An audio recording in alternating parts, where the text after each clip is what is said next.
Start होते ही हमें lake के नजदीक एक घर दिखाई देता है जिसमें एक मैरिड कपल रह रहा होता है। उस वक्त आधी रात गुजर चुकी होती है। तब एक लेडी अपने रूम में सो रही होती है, लेकिन उसका हस्बैंड बाहर ड्रिंक कर रहा होता है। उस आदमी को देखकर ऐसा लग रहा था कि जैसे वो बहुत ज्यादा डरा हुआ हो। वो एक पेंटिंग को काफी देर से बड़े गौर से देख रहा होता है। फिर कुछ देर के बाद वो मिरर के सामने आकर खड़ा हो जाता है और शीशे में अपना सर मारता है, जिससे उसे काफी चोट लगती है। जब उसकी वाइफ को ये आवाजें सुनाई देती हैं, तब वो जाग जाती है और उसे देखने नीचे आ जाती है। उसका हस्बैंड बहुत अजीब कंडीशन में होता है। वो उसे भी एक आयरन स्टिक से मार डालता है। फिर काफी साल गुजर चुके होते हैं और एक बार फिर हमें एक फैमिली दिखाई देती है और ये फैमिली काफी हैप्पी फैमिली होती है। इस फैमिली में हस्बैंड वाइफ जो कि अपनी लाइफ बहुत खुशी खुशी स्पेंड कर रहे होते हैं, जिसमें लड़के का नाम एडम और लड़की का नाम लिसा होता है। बेसिकली एडम एक मैथमेटिक्स प्रोफेसर होता है। अभी कुछ अरसा पहले ही एक यूनिवर्सिटी से उसे बहुत ही अच्छी जॉब ऑफर होती है, जिसकी सैलरी भी काफी अच्छी होती है और साथ में वो लोग उसे रहने के लिए एक खूबसूरत सा घर भी प्रोवाइड करते हैं, जिससे वो काफी खुश होता है। फिर वो लोग सिटी से टाउन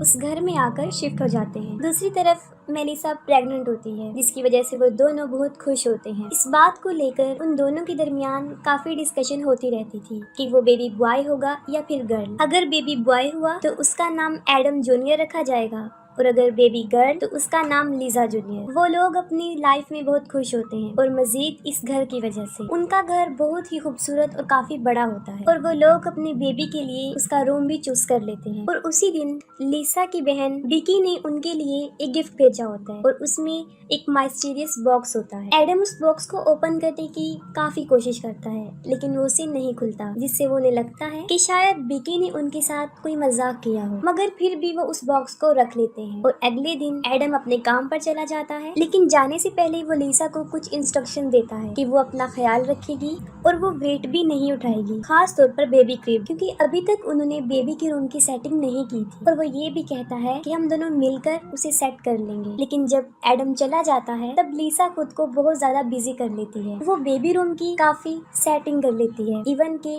बेबी क्रिब को भी, क्योंकि उसे नहीं लग रहा था कि वो क्रिब इतना हैवी है। फिर उसका जहन उस बॉक्स की तरफ जाता है जो एडम से ओपन नहीं हुआ था। और यहाँ पर एक अजीब चीज ये होती है कि लिसा से वो बॉक्स इजीली खुल जाता है और जब वो उसे ओपन करती है तो वो बिल्कुल खाली होता है। फिर वो उस बॉक्स को रख देती है और वॉक पर चली जाती है। तब उसे एक औरत नजर आती है जो रो रही होती है और उसकी बॉडी पर भी ब्लड लगा होता है और वो बार बार एक ही लफ्ज बोल रही थी कि मैंने अपने बच्चे को खो दिया है। उसकी ये हालत देखकर लीजा उसकी हेल्प करना चाहती थी, लेकिन वो लीजा को देखकर अजीबो-अजीब बातें करना शुरू कर देती है। वो उसे कहती है कि जो बच्चा तुम्हारे पेट में है वो तुम्हारा नहीं रहेगा, वो उसे ले जाएगा और लोग भी तुमसे डरना शुरू कर देंगे। और ये भी कहती है कि तुम अपने बच्चे को बचा नहीं सकोगी। ये बातें सुनकर लीजा काफी डर जाती है और वो वापस घर आ जाती है। फिर वो एडम को कॉल करती है और सारे इंसिडेंट का उसे बताती है, लेकिन उस दिन से लीसा के साथ अजीबोगरीब होना शुरू हो जाता है। उसे बेबी रूम से किसी बच्चे की रोने की आवाजें आती हैं। फिर हालात को समझने के लिए वो ऊपर जाकर देखती है, तो जो चीज वो देखती है उसे देखकर काफी हैरान हो जाती है। वो देखती है कि बेबी क्रिब में एक बच्ची लेटी हुई है। उसे कुछ समझ नहीं आ रही होती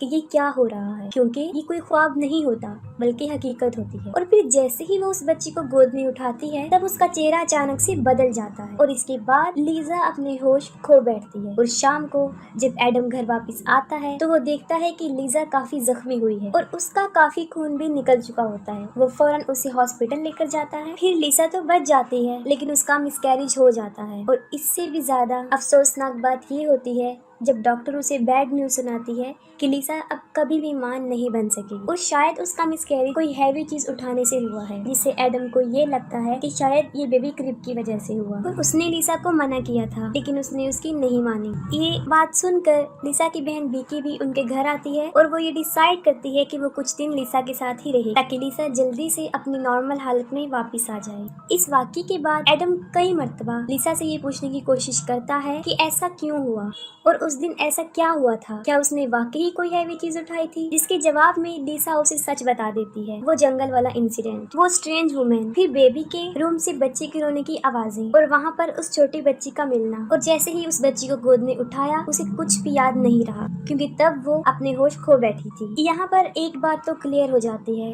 कि उनके साथ कुछ अजीबोगरीब हो रहा था। और साथ में एडम को वो मिस्टीरियस बॉक्स भी मिल जाता है जो इजीली ओपन हो रहा था। तब एडम लिसा को बताता है, जिस पर वो कहती है कि इस बॉक्स को तो मैंने उसी दिन खोल लिया था जब ये वाकया पेश आया। और फिर वो विकी से पूछते हैं कि उसने उन्हें ये बॉक्स क्यों दिया जो पहले तो नहीं खुल रहा था और अब खुल चुका है और खाली भी है। जिस पर वो कहती है कि ये मैंने किसी घर की आइटम्स की सेल पर खरीदा था और मैंने इसको लिसा को गिफ्ट कर दिया। लेकिन रियलिटी तो ये होती है कि उस बॉक्स ने पहले तो विकी को अट्रैक्ट किया और फिर लिसा को, तभी तो उसने ये बॉक्स ओपन कर लिया था। लेकिन उन लोगों को इसके बारे में कोई आइडिया नहीं होता और फिर नॉर्मल लाइफ चलती रहती है। और फिर कुछ दिन गुजर जाने के बाद लिसा को अपने घर से कुछ महसूस होना शुरू हो जाता है जिसे वो बता भी नहीं सकती थी। जैसे अक्सर घर के मिरर्स में लिसा का रिफ्लेक्शन काफी अजीबोगरीब बिहेव करता। और एक सुबह जब विकी और लिसा योगा कर रहे होते हैं तब एक बार फिर लिसा को किसी बच्चे के रोने की आवाजें आती हैं। इस बात को वो विकी से भी शेयर करती है। वो काफी डर जाती है और फिर से चेक करने बेबी के रूम में चली जाती है। और इस बार फिर बेबी क्रिब में एक बच्ची लेटी होती है, लेकिन अब वो पहले से बड़ी हो चुकी होती है। और अजीब बात तो ये होती है कि वो सिर्फ लिसा को नजर आ रही होती है, विकी को नहीं। फिर वो अपनी बहन को एक्सप्लेन करती है कि वो नॉर्मल है और वो वाकई एक बच्ची को देख रही है। फिर रात को एडम देखता है कि लिसा अपने बेड पर नहीं है। वो उसे देखने के लिए जाता है। तब लिसा उसे फायर प्लेस के पास खड़ी हुई मिलती है जो कि एक पेंटिंग को मुसलसल घूर रही होती है। वो एडम को बताती है कि हमारे साथ कुछ अजीब हो रहा है, क्योंकि जब हमारे साथ हादसा पेश आया तब ये पेंटिंग ऐसी नहीं थी और अब ये पेंटिंग बिल्कुल बदल चुकी है। क्योंकि पहले उस पेंटिंग में ये था कि 4 बच्चे खेल रहे थे और उन्हें एक औरत बैठकर देख रही थी, लेकिन अब ऐसा कुछ नहीं हो रहा होता। और वाकई ही वो पेंटिंग बदल चुकी होती है, क्योंकि वो औरत अब अपने बच्चों की तरफ नहीं बल्कि साइड पर देख रही होती है। और इस बात को सिर्फ लिसा महसूस करती है, एडम नहीं। और वो उसे समझाता है कि तुम अपने बेबी को खो देने की वजह से ऐसी हो गई हो, जिसकी वजह से तुम काफी अपसेट हो और तुम्हारी ऐसी हालत है। और फिर विकी के साथ भी एक अजीब चीज होती है जब वो नोटिस करती है कि मिरर उसका रिफ्लेक्शन एज इट इज नहीं दिखा रहा और मिरर में नजर आने वाली लड़की बैकी तो बिल्कुल भी नहीं लग रही थी। और फिर देखते ही देखते उसकी रिफ्लेक्शन उसे मारने की कोशिश करती है और उसके दिमाग पर ऐसा असर कर देती है कि वो अपनी बहन को बताए बगैर वहाँ से चली जाती है। लिसा को इस बात का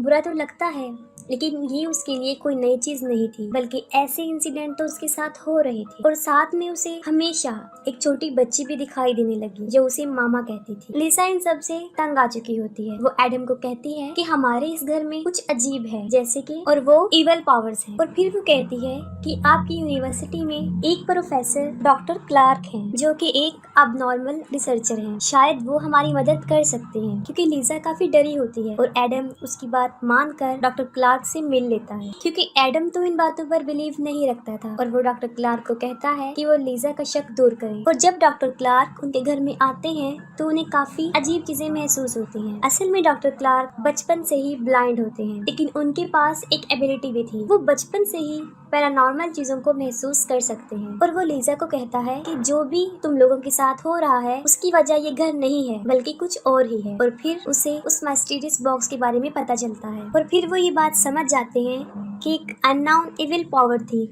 जो उस बॉक्स में कैद थी। और जैसे ही उसे ओपन किया गया तो वो आजाद हो गई और जिसने भी उस बॉक्स को ओपन किया है वो उसके साथ ही है।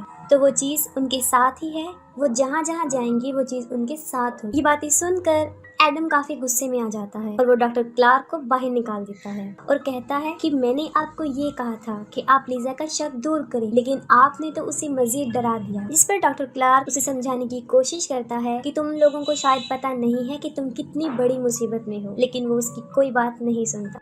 फिर उसी ही रात एडम के साथ कुछ होना शुरू हो जाता है जब उसे एक औरत और एक ओल्ड लेडी नजर आती है। वो दोनों उसे काफी डरा देती हैं और अब तो एडम को पूरा यकीन हो जाता है और वो फिर से डॉक्टर क्लार्क को अपने घर में बुला लेता है। और तब डॉक्टर क्लार्क उनकी मदद करने की कोशिश करता है। अपनी इस रिसर्च से उन्हें पता चलता है कि सब कुछ जो पैरानॉर्मल एक्टिविटीज हो रही हैं वो इस घर की वजह से बिल्कुल भी नहीं है, और इस सब की होने की वजह वो बॉक्स था, क्योंकि उस बॉक्स में एक अननोन इविल एंटिटी होती है जिसका कोई वजूद तो नहीं होता, और ये काफी टाइम से इस दुनिया में रह रही, और उसका मकसद सिर्फ अनबॉर्न बेबी का शिकार होता है, यानी बच्चे को इस दुनिया में आने से पहले ही मार देता है। और उसकी बहुत बड़ी मिसाल लीजा थी, उसके साथ भी यही हुआ था, और लीजा के साथ कोई वाकया पेश नहीं आया होता, बल्कि उसके साथ ये सब कुछ करने वाली वो इविल एंटिटी थी। यानी हमने देखा कि एडम और विकी ने उसे खोलने की कोशिश की, लेकिन वो सिर्फ लीजा से ही ओपन हुआ। मींस ये बॉक्स सिर्फ प्रेग्नेंट औरतों से ही खुलता है। बाहर आते ही उस बच्चे को वो मार देता है, और जो बच्चे उसे नजर आते थे वो कोई और नहीं था, बल्कि वो उसकी अनबॉर्न बेबी की टाइप्स थी,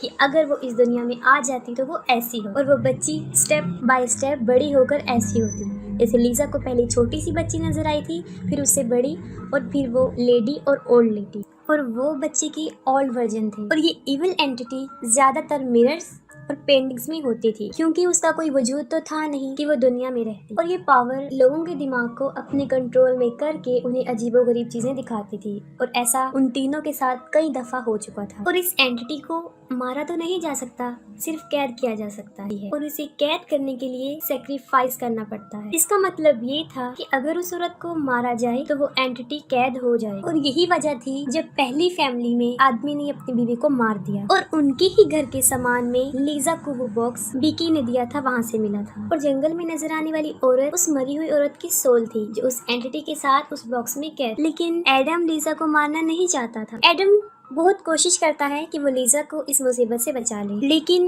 ये एंटिटी लोगों को हिप्नोटाइज करती है और लोगों को एक दूसरे से मरवाती है। अब एडम भी हिप्नोटाइज हो चुका होता है, और वो उस आदमी की तरह लीजा को मार डालता है, और वो एंटिटी फिर से उस बॉक्स में कैद हो जाती है, और एडम जेल चला जाता है, और जाने से पहले वो बॉक्स को विकी को देता है।